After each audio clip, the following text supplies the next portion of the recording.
All right, ladies and gentlemen, preppers and survivalists the world around, and of course, homesteaders, because we love homesteaders. Welcome to Prepper Talk Radio. We are radio for the ready-minded. We have been around for longer than I can remember, since 2015, and we're still going strong with a new focus. That focus being on resilience. That focus being on God, family, and country.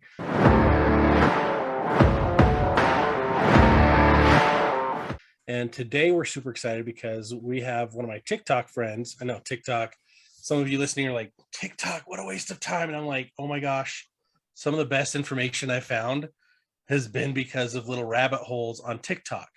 So one of those being Cid. Cid is on here with us. She is the Prepsteader on TikTok. She just had a 6 million viral video go just a few weeks ago. Wow. That's awesome. Thanks for being here with us. You are the Prepsteader. You're like my canning fan. Like I'm the canning fandom. That's I follow her for that. But also you've got the chickens, you've got the farm. I mean, if you guys are listening, you're missing the picture in the background. She's got her homestead there. Cid, welcome to the show. Thank you guys for having me. I'm glad we connected on TikTok. I love your content, and it's just been fun to meet people through TikTok and make the connections that I've made on both the homesteading side and the prepping side. So I'm super excited to be here. Oh, we're so happy to That's have awesome. you. And you also have a YouTube channel. And that YouTube channel, it's you can find it with, I just turned my notes over. I don't know why I did that. You can find it, go to YouTube, guys, and you can find it, not Prepsteader for that one, but it's the Standing Pine Farm or Standing Pine Homestead. You can find it both ways, correct? That's now, correct. how long have you been doing that one? So that one we started shortly after we moved onto the property, which is late 2020. And that was our focus at that time. Really wasn't sharing the prepping piece. It was just more like our journal, our vlog of how we're going to do this on a half acre. And it just kind of turned into, okay, maybe I should show the canning piece. Like I'm kind of getting good at that. Maybe I should start sharing that. And so you can kind of go back and look at some of the cringeworthy ones where I'm super uncomfortable, not confident at all. I feel like a mouse backed into a corner doing it, but it's just grown. And now we've got the TikTok that's doing insanely amazing. So yeah. Yeah. How many followers do you guys have on TikTok now? If I'm being honest, I haven't looked today, but it was like 256,000 yesterday when I looked. And we were sitting at 356 January 28th. So it's been nuts. Since the beginning of this year. Since the beginning of January of this year is when I posted my first, like, okay, I literally went viral wearing a tinfoil freaking hat, making a joke about being a prepper. In your honor, and it's just blown up. In your honor, I was going to make a tinfoil hat and wear that for you, but I ran out of time. Scott actually has one. You know what? There I feel like you go. I'm guilty. I should have brought mine. Oh, that's awesome. Or I could turn it around and it's my ball cap. The thing is, for the show. That's nice. That's nice. See, the thing is, we start out as preppers, but we evolve into homesteaders. And that's me. That's my personal experience, right? Is we see what's going on around us, we understand, and then we realize the only way to really take it to the next level or really truly prepare is to begin that homestead, whether it's a quarter acre, a half acre, an acre, whatever. That's where, for me, it's evolving to. I fully agree. Like when we first started prepping, it was 2015, 2016. I had no idea what I was doing. I went on and bought some crap on Amazon to create my bug out bag because I thought that was what prepping was. And I got sucked into that. And then it turned into, okay, we want to actually have a garden. We want to do these things because my grandparents did. And then here we are. Well, one thing you'll hear me say all the time, sorry to interrupt you there, Scott, is look to the past to prepare for the future. So yeah, absolutely. Look back to your grandparents, your great grandparents, and learn how they did things. And that's how you'll be better prepared moving forward. Well, fully agree. I was just going to point out the fact that one of your most recent videos that I'm like, oh my gosh, I downloaded it and I shared it with a whole bunch of people that aren't on TikTok because I'm like, you need to know this. This is brilliant. But it's your grandma's recipe for kind of like a formula copy to use like while you're trying to get other things figured out with your baby. And I'm like, I've got a brother-in-law and sister-in-law. They've got a kid. He's 7 months old. he's 90% of everything he's eating is formula right now. And like my other brother-in-law, who's amazing at prepping, well, he's really good at prepping. He's amazing at prepping, but he's even more amazing at being caring. He went and bought, when there was still stuff on the shelves, a whole bunch of formula for him. And like that's just completely saved their situation, because that's his food. And any kid that's in that situation, I'm like, oh my gosh. So I heard and shared it with them. They're like, oh, thanks. And they sent me pictures of all the stuff they have. We went and got all this. We're prepared. I'm like, no, you didn't. The other brother did. I'm like, don't take credit. Like, it was amazing though, because now they have something else they can use. And since your video, I've seen like 10 other people do the same video, kind of copying what you did. And I'm like, you know what? That's fine. Like, get the information out there. And that's the beautiful thing about this whole world. Everyone I've met in prepping and homesteading and off-grid, like, you're not always eager to tell people who you are or what you do, but you're eager to help. Everyone is eager to help. And I love that aspect of it. And so, you know, what you're sharing, what you're doing, I mean, canning, the homestead, gardening, your formula, the chickens, and you tell us about your chickens, and like what all do you have on the homestead there behind you? So this is the front piece. So the way our half acre sits, it's longer than it is wider. So it's kind of almost perfect, to where it could be split almost evenly down the middle. So this land was actually our family land that I actually grew up here. And then it was abandoned for like 12 years. This was my aunt and uncle, and I spent summers here, weekends here, every day of my life was here growing up. And so we moved off the old home and set the new one right in the middle. So the front half right now is like half play area for my toddlers and half garden. We're building more raised beds. This is from a couple of weeks ago when we first started getting stuff into the ground. And the back half is fully dedicated to the goats and the chickens and rabbits that are going to be added at the end of this month. So we want an additional source of protein. So meat rabbits are joining us later this month.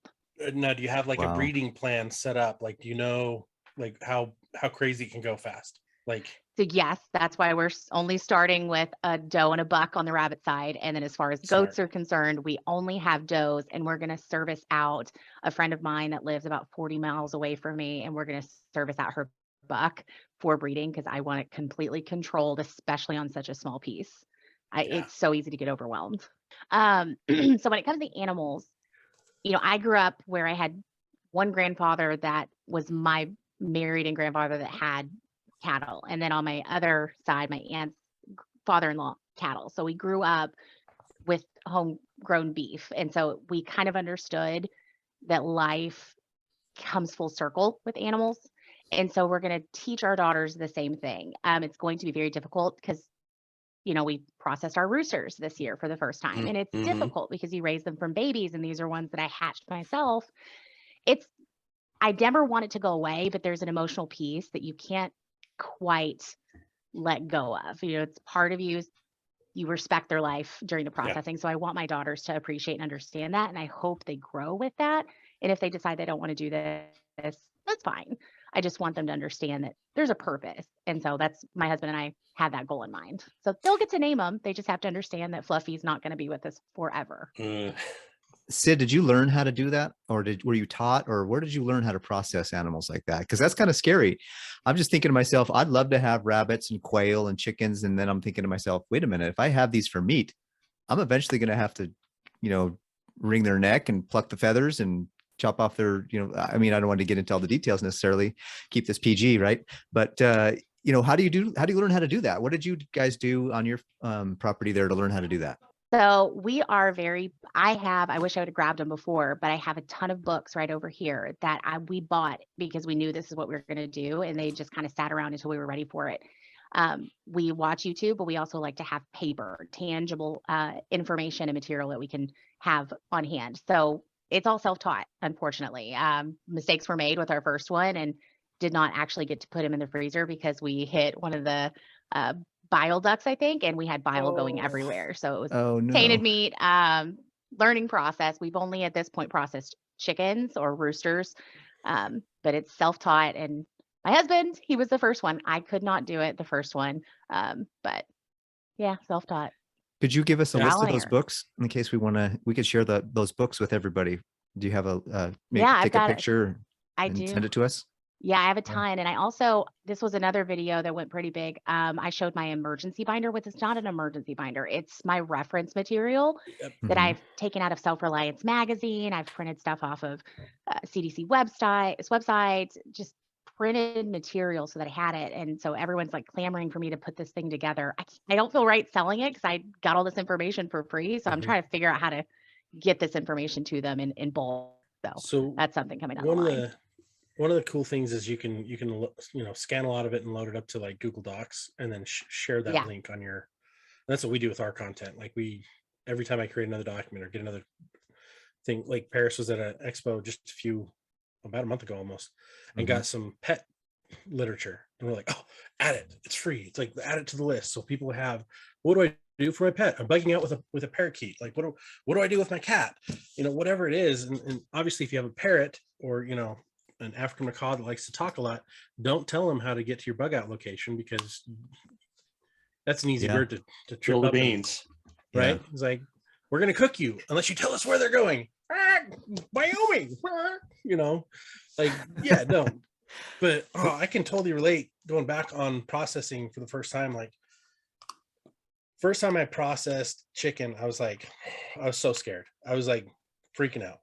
And I'm not afraid to admit this, big burly manly guy, I cried. And it wasn't because I was sad. Like, I was so overcome with gratitude to that animal. Like, I got choked up, and my wife's like, did you hurt yourself? Are you okay? And I'm like, she knows better because she knows I'll cry all the time. But she's like, what's wrong? What's wrong? What's wrong? And I'm like, I'm just gratitude, just overwhelming. And then the next animal I processed was a rabbit, and it was like this giant rabbit. And it was my friend's pet. They're like, we need to get rid of it. You can eat it if you want to. And I'm like, really? And she's like, but if you eat it, you've got to bring me some of the meat because I want to taste it. And so like that was my first rabbit. And I'm like, okay, this is completely different. But again, that gratitude hits. And it's like especially with the chickens, because we raised them ourselves. Like, you put so much time, you put so much heart into it. It makes it completely different. So when I hear people like, oh, you're horrible for, processing that animal, it's like, I loved that animal. I cared for that animal. Like, the whole world of animal husbandry is the most intense relationship you're going to have, because you're creating that to then later eat. And also think about it this way is, the meat that we get in the stores comes from very large production facilities that have no humanity. They don't care for the animals. It's all about money. And it's a very ugly, dirty, nasty process. Whereas if you learn to do it yourself, it can be far more sanitary, far more controlled, and you can give those animals a quality life and then end their life quickly and give their life more purpose than being raised in a mass growth facility. That's the way I look at it. Super funny when you have those woke guys that are like, don't kill the animals. Go to the grocery store and get your meat instead. Wait, what? Wait, exactly. Where do you think it came from? Makes no sense. Yeah. Yeah, it's crazy. No, do you guys know who Stephen Ornella is? Don't recognize the name. I'm not sure. So Stephen Ornella, Meat Eater, he has a show on Netflix. He writes several books. Yeah. Okay. Stephen Ornella, he's awesome. My husband, I'm pretty sure, is a fangirl. He would go crazy if he actually got to meet that man. But he, his whole purpose is hunting and providing food for his family. And that's one of the main things is people are like, go to the grocery store and get your meat. It's so awful that you would do this. Do you not understand that animal's probably never seen sunshine in its life? It's been in a square box, probably not even able to walk, and it sits in its own feces. Like, my animals are able to free range. Like, we lose chickens to hawks just by nature, but I don't have them confined in one tiny little spot. I feel it's better than, what goes on at processing facilities for sure. Yeah. I mean, they get to live this way, and it's a beautiful thing because they actually help your garden as well. Like the rabbits, the chickens, like that's amazing to then take their feces and use that on your food, because it's a great fertilizer. And with fertilizer shortages and everything else going on, it's like we had a guest on last week. We talked about composting and gardening, and it's like these are the two animals. It's like the cleanest to add to your garden. It's the best because it absorbs quickly. Like, there's so many additional benefits, But I love that you free range. Like, they have a great life that way. I have a question for you, Sid, on the free range chickens. Do you find that, I know that there's like the cost benefit of all the feed that you put into the chickens and then maybe processing them. Do you find that the eggs that they lay are less expensive than what you would buy at the grocery store? Or are you finding that it's kind of similar, or are you finding it actually you save money by growing and having your own chicken farm? At this point, with the price of eggs, definitely we're about breaking even. Prior to this big same inflation cost, it was cheaper to go to the store. But for us, seeing the bright orange, thick, creamy yolk versus the very loose, translucent yellow from the store, because they're not getting what they would get it, what turns it orange, which is the grass and all the bugs that they're getting out of nature, was worth it. So back then, when we started with chickens, it probably we were upside down a little. But now that we've got 22 chickens and they're all laying, we are trading eggs for milk. We definitely have exceeded the cost going into them at this point. That's really cool. So you said trading eggs for milk. Did you know that you could do that beforehand, or did you, as you grow and develop this homesteading mentality, did you start to connect with other people and you're like, hey, wait a minute, you have milk, I have eggs, let's make a deal? Did you start that relationship afterwards, or did you already have that? No, that was new. So one thing like I talk about on my channel is like building that community, and creating those relationships so that you can turn to each other if stuff really does get bad. Plus, value is, I don't know, a value is intrinsic. Like, you can create value out of nothing. Like, so if my 2 dozen eggs are worth a gallon of milk to Tara, who I trade with, it's worth it. I'm going to drive 15 miles and go trade that raw Jersey milk that she milks. She has 11 children. Oh, wow. And they have chickens, but they don't have enough to give them their egg surplus. They go through a dozen a day. And so it works out for them. They have more milk than they can use. And it just kind of happens. She does herd sharing, which is the legal way of selling raw milk. But we just worked it out this way where we're trading value for value.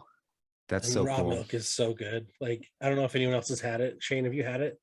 I have not had raw milk. Your whole life you are brainwashed into thinking, oh, that's dangerous. It's gotta be pasteurized and homogenized and buy it from the store and refrigerated.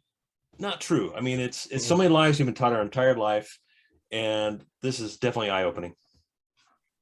It's probably healthier. Yeah, I want to find this girl's name. So much healthier. The enzymes that are in the raw milk are incredible for your gut. And the thing is, I'll have to give you guys this girl's name. I follow her on TikTok. She and I have connected. She has done a whole series on the entire revolution of how we went from farm milk coming to your door all the way through the Industrial Revolution, and when they started subsidizing the dairy industry and the blue milk epidemic that they had, and what was going wrong with the cleanliness. And that's how we're here, afraid of milk because of the mishandling of milk. And I'll and that's also what's happening now with chickens as well. I mean, they're making these animals have to be filthy and dirty and disease ridden, and not to get into that topic and have this episode banned, shadow banned, but they're culling birds all over the United States for stupidity. I mean, ridiculousness, for false tests, and it's to create more reliance on their government, and to control our food supply. So having chickens makes a whole lot of sense. Not even if it doesn't make sense financially at first, it will in the long run. Oh, absolutely. Absolutely. So what's been the biggest eye-opening experience for you guys moving from, smaller lots and apartments before that, like moving to the half acre and really jumping in this journey? Like, what have been the most eye-opening things, or maybe what are some of the biggest mistakes that you guys have made or learned from? That's a super good question. So I'm a reader. And so long before we ever actually moved here and actually started down this journey, my husband and I read all that we could read. I think one of the hardest things was actually getting out and doing it and understanding and putting what you've read to understanding the signs. So for instance, like, you can read all day long about chicken illnesses or chicken industry injuries, but you don't know what that is until you see it. So that was our biggest challenge was actually applying the knowledge that we had attained over the last couple of years. The biggest mistake that we ever made was because we're trial and error through what we can do on the size property, is bringing in cows. We did all the research, we talked to dairies, and they said, yeah, you'll be fine on half acre, you just bring in hay. She refused to eat the coastal Bermuda hay that's around here at relatively cheap cost, and she would only eat imported from East Texas, the alfalfa and Timothy clover hay, which was costing me about $50 for a 50-pound bale. So I went through about $1,000 in a month's time. So it was not a good financial decision for the homestead. Well, sounds like she was a dairy queen. She was a dairy queen. I want my proper hay. I can't, just lowly hay is no good. So my wife keeps talking about Yeah. this miniature cow, like I can't remember what it's called. She's like, oh, let's get one of those. And I'm like, no, that's just so much additional. I'm like, I just can't. But I'm like, my goal, my dream would be at least an acre, out away from town, maybe near a city with like 1,000 to 3,000 population, and be able to do barter and trade. And I would just like, I look at your front yard and behind you, and I'm like, that is so awesome. And I can tell that you can walk out your back, and your backyard is there too. I live on a hill, and so like I walk out the back, I fall 30 feet to the ground, and then I have to pick myself up and walk over to my greenhouse because I've got deer that are eating everything in my yard. I've got weird rain flow. I've got like everything here does not work towards any homesteading, and I'm totally in a community where I can't have a cow and I can't have so many different things. But I'm like, we're going to start doing quail again. I don't want to do rabbits just because they're so stinky where we live. They're too close to the house. But I want to get back kind of, man, I see what you've got behind you. And I'm like, I need to do that. I want to do that. And I think a lot of our listeners are the same way. They're like, okay, how do I do this? What do I do? Like, so for the new people, where should they start? If there's any piece of advice that I can give is invest in raw land. We used our raw land to put to purchasing the house. So we put no money down to buy the house. We used our land's value. So the land is essentially tied into the house, which is totally fine because we're not ever moving. So start small and invest in raw land if you are able. Looking back, I wish we would have done an RV, gone even smaller on the house and then eventually built later down the road. But, woulda, coulda, shoulda. And then start small. I personally always recommend chickens.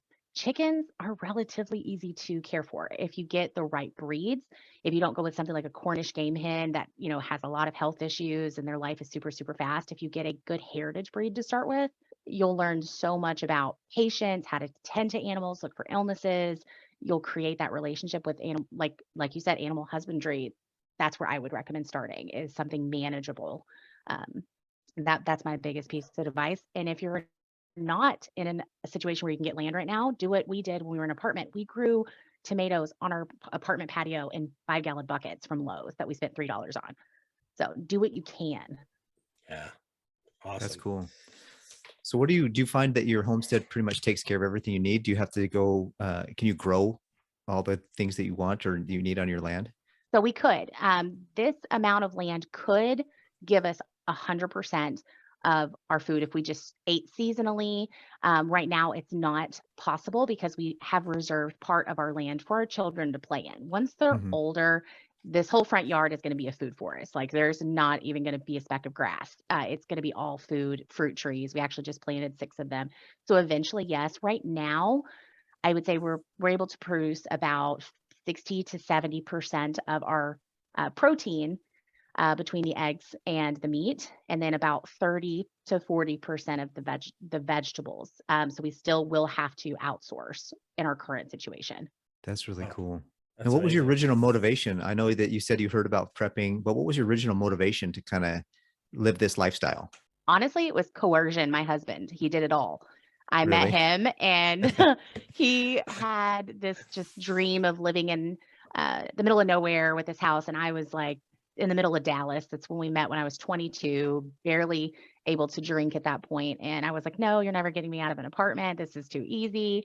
And it just kind of he slowly started introducing me to some of his YouTube that he would watch. There's a gentleman on My Self-Reliance on YouTube. He's been building cabins. Now he's building a second cabin. And so he was watching him and I started watching it.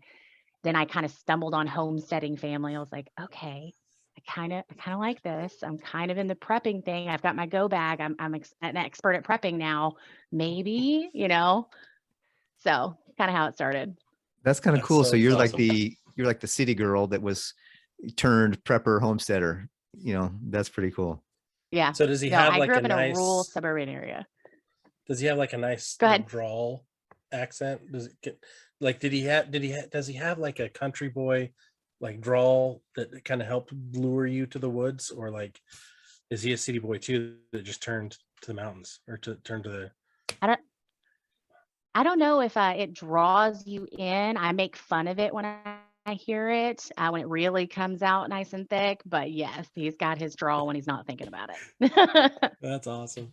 We're going to have to subscribe to your YouTube channel. So for anyone that's listening in, you can go to TikTok. You can find Cid. She is Prepsteader. If you're following me already, I'm going to do a couple of videos and tag her some more. But also, if you go to YouTube, you go to Standing Pine Farm or Standing Pine Homestead, and you can stay in touch, follow her videos, see what her husband's up to as well. What are your plans for the future? You know, obviously you've got the kids, but once you get the kids out of the way on the grass and play area, like, are you guys going to do like just complete permaculture, or what's kind of the next level on that goal? So absolutely. So permaculture we're still teaching ourselves that skill. This land was just beat up. And so right now we're still having to go through the traditional tilling methods of loosening back up, but that's eventually the goal, is to get it to that point. Vermiculture, our goals overall is, when we think about our home, we don't care about landscaping. I don't care if my neighbors want to see flowers in a mowed lawn. I want to know that I can go outside with my children, plant strawberries, and they can have food. And we're going to learn how to change our diets. That's something we're already doing, where we're eating seasonally and not worried about eating avocados on our tacos. You know, that's kind of our goal.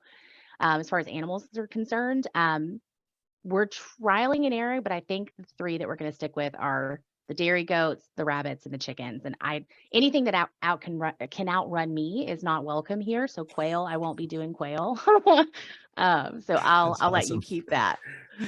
That's funny. You also have to watch out for quail because they can jump really high, and they're known to kill themselves if they're in a low area and don't realize how low that area is. They'll jump up and they're done. But yeah, I'm with you on slow animals. So quail, we're going to keep those caged once we get those. But now, Cid, I was gonna ask you obviously probably the biggest part of your TikTok is about canning and food preservation and so forth. And to be completely honest, that's something that's somewhat foreign to me, right? Us guys, us preppers, we buy the freeze-dried food, we buy the beans and rice in bulk, you know, we have all that kind of stuff. And we're working toward the garden, the greenhouse. I've purchased a greenhouse. I'm going to have that up before winter comes around. I've got a high tunnel that's going to go up as soon as I'm done with the living quarters. And and of course, you know, as the guys here, we like the guns, we like the, you know, but to get us into canning, what does that take? I mean, I've tried it, I've experimented with it, but it hasn't grabbed me and pulled me in like it has you, obviously. I mean, it's obviously a passion of yours and you're very good at it. It obviously takes a lot of practice. I have failed pretty good at the few attempts I've tried, and been very concerned about poisoning myself more than anything. You're successful at failing? Is that what you're saying? I'm very successful at failing at canning, but I honestly haven't tried a whole lot. You know, I've been more focused on getting this property ready, you know, getting things built, getting the food storage for the house, you know, the year's supply and so forth. How do I get excited about canning? Because I don't have the garden that's producing enough for me to say, you know, it's going to go to waste unless I preserve it. Yeah. So the one thing that I would tell you first, like, don't be afraid of killing yourself. Yes, it is a risk, but I think that's another thing that we have been just trained to be afraid of. Mm-hmm. Is canning your own food, because they talk about botulism, and botulism itself is so common, it's in everything, but the actual toxin that creates the illness that can harm you is so unbelievably rare. If as long as you're not just sticking meat in a jar and putting a lid on it, throwing it on the shelf, you're not going to kill yourself. Most likely, I will say that as a disclaimer, you're most likely not going to kill yourself.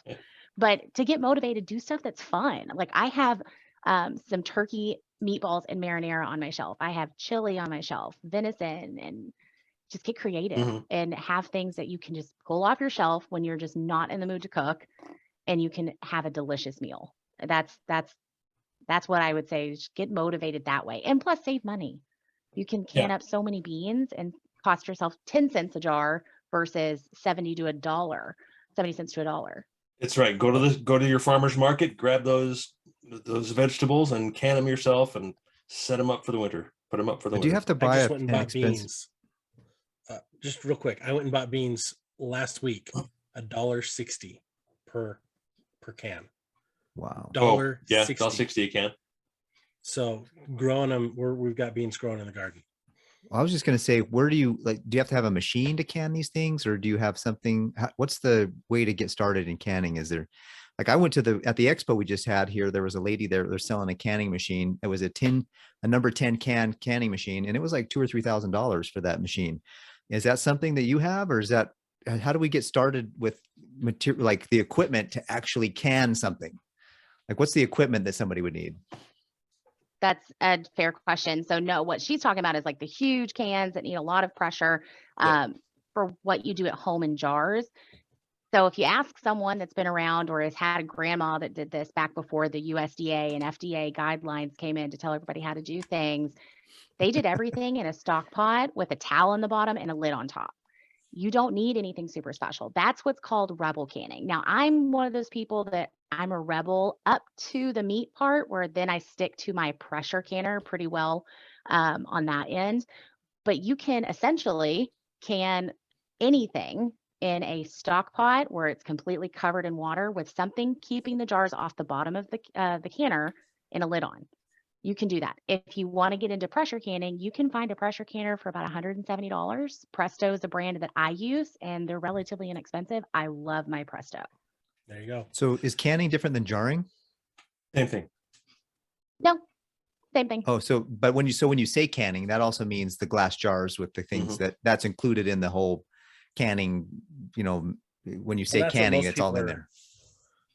Yeah, and that's what most people are referring to when they say canning. It's the jars. Oh, okay, cool. Because I'm thinking to myself, what you're talking about is commercial number canning. 10 cans. Yeah. Well, that's not what people do in the wild, right? On the homestead. Now listen, bottle canning. I can't be the only person that didn't think that a glass bottle wasn't a can. So hopefully that question just helps somebody say, oh, now I get what they're talking about. Just call it bottling. We're just bottling. Yeah. Bottling, canning. Like, wait a minute. How's a glass jar and a can? Anyways, all right. I'm on the same page now. 100%. That's awesome. Well, I remember when I started PrepperCon, like I'd been to so many preparedness expos, and like all they ever had was this sweet old ladies talking about canning, and it was the most boring thing to me. And it was like Ferris Bueller's Day Off, and she'd be up there and she's like, canning, anyone, canning, like that's what it felt like. And so like now I'm like watching TikToks and I'm like, I need to get back into canning, and I found yours and I'm like, this is fascinating.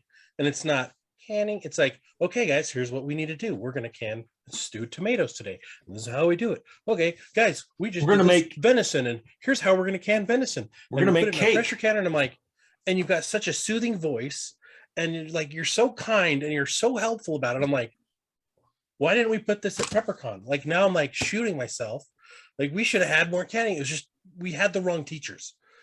And I love that there's this new up and coming generation that are like, I got this, let me share it. And you're so good at it. And like, you're passionate about your life and your lifestyle. Like that didn't just happen. Like once you got on the land, if your husband coerced you long enough, like, were you like afraid of it when you first started canning? Like, were you canning in the apartment at all first? Or is this all like, once you got here, you just kind of went for it? No, I started canning in the apartment. At that point, we weren't even gardening because that particular apartment didn't even have a patio.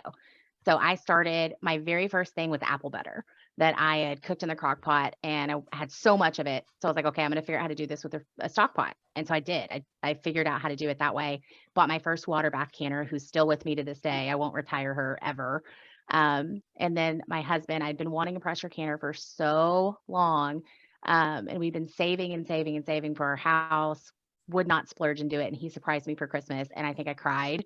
The first time I did it, I had so much anxiety. I thought I was going to blow up the house, knowing that that's not likely because I've done so much research on the safety features. But yeah. Well, it's funny because they had like in the early 70s to probably late 80s, like you'd have to go take your pressure canner and have them certify it to make sure it wasn't going to explode things. And I don't think they do that anymore because they're like common sense. Now people know how to use things and they read like, here's the instructions. But there was like one person probably that blew something up. And that's where all the craziness comes from. And that's the same with botulism. One person made it into folklore. And I think that's the biggest thing for a lot of people. Like, listen to the people that are doing it all the time. Case in point, listen to Sydney. Like, find out what Sid's doing, listen to what she's saying, and you're going to learn a ton, and you're going to have a lot of fun along the way. Thank you so much for being with us today. Is there any like final departing words you want to share with the audience or pieces of advice? I would say, like, if this is the journey you want to go down and you don't have land, you can still go to the farmer's market. You can create value in skills. So if you know how to do something and you want to trade someone for a bushel of tomatoes, figure out how to create value outside of the dollar.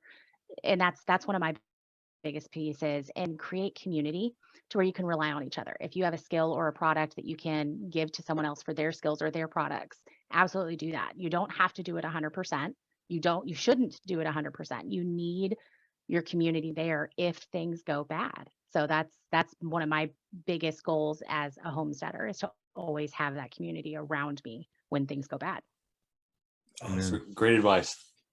I think that's the best thing we can all remember is community. You don't have to do it all yourself. You don't have to be the expert in everything.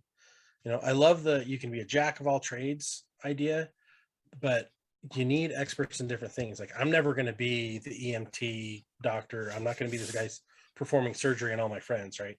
That's something I have no desire to become. Shane, on the other hand, he can be the EMT guy. I ain't doing surgery though. Not doing surgery. Well, I didn't say the surgery part, but like, I've got a surgeon that lives 3 houses up that he's like, cool, I got it. And what's funny is he doesn't have the equipment, but I do. I'm like, and I got it because I knew someone's going to need it, and I've got people that could do it around me. But it's like, find your community, stay in good form with them so that you're always able to work together. And I think people are going to be so much better off focusing on that first. So thank you again for being here. Guys, go follow Prepsteader on TikTok. She's so much fun. You will not regret it. And go check out our homestead. Standing Pine Farm. Standing Pine Homestead. So go get on YouTube, you guys. We're going to link it in our content here. Thank you guys for listening. Thanks for being here. And again, going back on our sponsors, this month there's a killer deal. Fortress Clothing, the cold weather, extreme cold weather gear, works in any climate. It makes you more comfortable. It's 20% off till the end of the month. Use the promo code PREPPER and click the link in our bio, and you'll get there. You'll save a ton of money, and you'll be comfortable year round. So thanks for tuning in. This has been Prepper Talk Radio for the righty minded. And you have now been homeschooled on homesteading. Thanks, Awesome. Sid. Nice to talk to you. Take care. Thanks, Sid.